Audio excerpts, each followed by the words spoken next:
ఆంధ్రప్రదేశ్కు అమరావతి రాజధానిగా ఉంటుందని చంద్రబాబు స్పష్టం చేశారు. విశాఖను ఆర్థిక ఆధునిక నగరంగా తయారు చేసుకుందామన్నారు. ఆనాటి సీఎం విశాఖను రాజధానిగా చేస్తానంటే నువ్వు రావద్దని ప్రజా తీర్పు ఇచ్చిన నగరం విశాఖ అంటూ పరోక్ష విమర్శలు చేశారు చంద్రబాబు. కర్నూలు న్యాయ రాజధానిగా చేస్తామని చివరికి ఏమీ చేయలేదని ఆరోపించారు. రాయలసీమలో తక్కువ సీట్లు వస్తాయని తొలిత భయపడ్డానన్నారు. కానీ అక్కడ కూటమికి మంచి సీట్లు వచ్చాయన్నారు చంద్రబాబు. 3 రాజధానులంటూ రాష్ట్ర భవిష్యత్తు ఆటలాడే పరిస్థితి ఉండదు. మన రాజధాని అమరావతి, అమరావతి రాజధాని. విశాఖపట్నం ఆర్థిక రాజధానిగా, ఒక ప్రత్యేకమైన సిటీగా, ఆధునికమైన నగరంగా తయారు చేసుకుందాం. దాన్ని ఎప్పుడు కూడా నేను కంబైన్డ్ ఆంధ్రప్రదేశ్ కూడా గుర్తుపెట్టుకున్నాను. విశాఖపట్నం అటు జనసేనకు, తెలుగుదేశానికి, బీజేపీకి ముగ్గురు కూడా చాలా ముఖ్యమైన నగరం ఇది.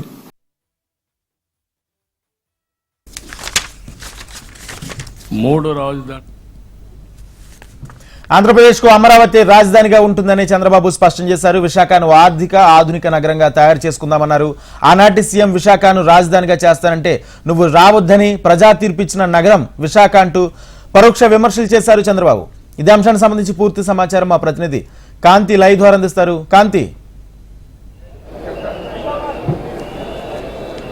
ఎస్ రాజేంద్ర, ఆంధ్రప్రదేశ్కి సంబంధించినంత వరకు కూడా అమరావతి రాజధానిగా ఉంటుంది అంటూ చంద్రబాబు నాయుడు ఇప్పుడు సభా వేదికగా స్పష్టం చేశారు. ఆనాటి ముఖ్యమంత్రిగా ఉన్నటువంటి వైఎస్ జగన్మోహన్ రెడ్డి విశాఖను రాజధానిగా చేస్తారని ప్రకటించడంతోనే విశాఖ ప్రజలందరూ కూడా తరిమి కొట్టే ప్రయత్నం చేశారు. అదే ఈ ఎన్నికల ఫలితాలలో ప్రజలు చూపించింది అని కూడా చెప్పడం జరిగింది. అలాగే కర్నూలు రాజధానిగా ఏదైతే న్యాయ రాజధానిగా చెప్పడం జరిగింది, దానిని కూడా ఖచ్చితంగా కర్నూలు అభివృద్ధికి కావచ్చు, విశాఖ అభివృద్ధికి కావచ్చు కట్టుబడి ఉంటాము అని చెప్పి చంద్రబాబు నాయుడు చెప్పడం జరిగింది. ఇప్పుడే ఏదైతే ఈ శాసనసభ పక్ష నేతల సమావేశం ఏదైతే ఉందో ఎన్నిక పూర్తయింది. ఇక్కడ నుంచి చంద్రబాబు నాయుడు బయలుదేరుతున్నారు ఉండవల్లిలోని తన నివాసానికి. ప్రస్తుతం ఎమ్మెల్యేలంతా కూడా బయటకి వస్తున్నారు.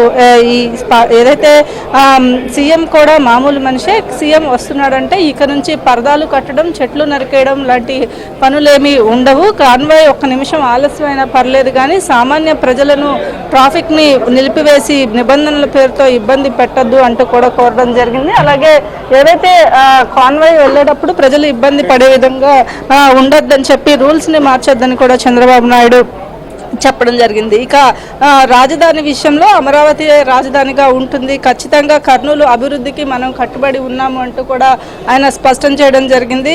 ఏదైతే ప్రతిపాదనలు ఏవైతే జగన్మోహన్ రెడ్డి పెట్టారో అవన్నీ కూడా ప్రజలు నమ్మలేదు. ఇక ప్రజావేదికలాగా విధ్వంస రాజకీయాలు చేయడానికి టీడీపీ ప్రభుత్వం అలాగే కూటమి నాయకులు ఎవరూ కూడా ముందుకు రావద్దు, కేవలం నిర్మాణాత్మక రాజకీయాలు మాత్రమే చేయాలి అని చెప్పి నాయకులందరికీ కూడా సూచించడం జరిగింది. అలాగే పోలవరం అభివృద్ధి దిశగా ముందుకి ప్రతి ఒక్కరూ కృషి చేయాలి. ప్రజలు గౌరవాన్ని ఏదైతే గౌరవ సభలో అడుగు పెడతాను అని ఏదైతే చెప్పానో అదే నమ్మకాన్ని మళ్ళీ ప్రజలు నాకు గౌరవ సభ నుంచి బయటకు వచ్చిన నన్ను గౌరవ సభలో నిలబడేలాగా ఒక ప్రతిపక్ష నాయకుడి హోదా నుంచి అధికార పక్ష నాయకుడి హోదాకి నన్ను తీసుకువచ్చినందుకు ప్రజలకు ధన్యవాదాలు తెలియజేస్తున్నాను అంటూ చెప్పడం జరిగింది. అలాగే ప్రస్తుతం ఇక్కడ ఏదైతే ఎన్నికకు సంబంధించినటువంటి కార్యక్రమం పూర్తవడంతో కూటమి నాయకులంతా కూడా ఇప్పుడు కాసేపట్లో ఇక్కడ నుంచి రాజ్భవన్కి వెళ్ళి గవర్నర్కు వీరు ఏదైతే ప్రతిపాదన పెట్టారో అది ఇవ్వడం జరుగుతుంది. రాజేంద్ర, అయితే గాంధీ మరోపక్క ప్రమాణ స్వీకారం తర్వాత చంద్రబాబు తొలి సంతకం చేసే ఫైల్ గురించి కూడా ఇప్పుడు పెద్ద ఎత్తున చర్చ జరుగుతుంది. దేని మీద తొలి సంతకం పెడతారనే చర్చ కూడా రాష్ట్ర వ్యాప్తంగా జరుగుతున్న నేపథ్యంలో దీనికి సంబంధించిన హింట్స్ ఏమైనా ఇచ్చారా? ఏదైతే ప్రస్తుతం ఈరోజు జరిగినదంతా కూడా ప్రజలు తనను ఎట్లా ఎన్నిక చేశారు, అలాగే ఎన్నిక విషయంలో ఎటువంటి ఇవి జరిగాయి, గత ప్రభుత్వంలో ఎటువంటి లోటుపాట్లు ఉన్నాయో అవన్నీ కూడా తిరిగి పునరావృతం కాకుండా చూడాలి అని చెప్పి, అలాగే ఎటువంటి పొరపచ్చాలు లేకుండా నాయకులందరూ కూడా కలిసికట్టుగా పనిచేయాలి. ప్రతి ఒక్కరికి కూడా అంటే 57% ప్రజలు మనకు ఓటేశారు అంటే ఖచ్చితంగా మన మీద ఒక నమ్మకంతోనే ఓటు వేశారు కాబట్టి అది నిలబెట్టుకునే ప్రయత్నం చేయాలి. ప్రతి ఒక్కరూ కూడా ఏదైతే రాజకీయాలను పక్కన పెట్టి కుట్ర రాజకీయాలు అనేవి చేయొద్దు, అలాగే కక్ష సాధింపు చర్యలు కూడా అవసరం లేదు, కానీ ఎవరైతే ఇబ్బందులు పెట్టారో వారెవరిని కూడా వదిలే ప్రసక్తి లేదు అంటూ కూడా చెప్పడం జరిగింది. అయితే చంద్రబాబు నాయుడు ఇప్పుడు ప్రస్తుతం ఇక్కడ నుంచి ఉండవల్లిలోని తన నివాసానికి మరి కాసేపట్లో బయలుదేరబోతున్నారు. రాజేంద్ర. రైట్, థ్యాంక్ యూ కాంతి.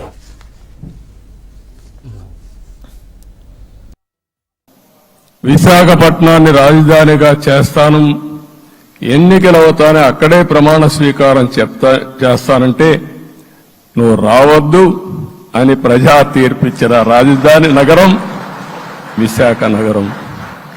అంటే ఎలాంటి టెంప్టేషన్ కూడా లొంగలేదు వాళ్ళు. ఇది ఒక అనుభూతి. విశాఖపట్నాన్ని మర్చిపోయే సమస్య లేదు.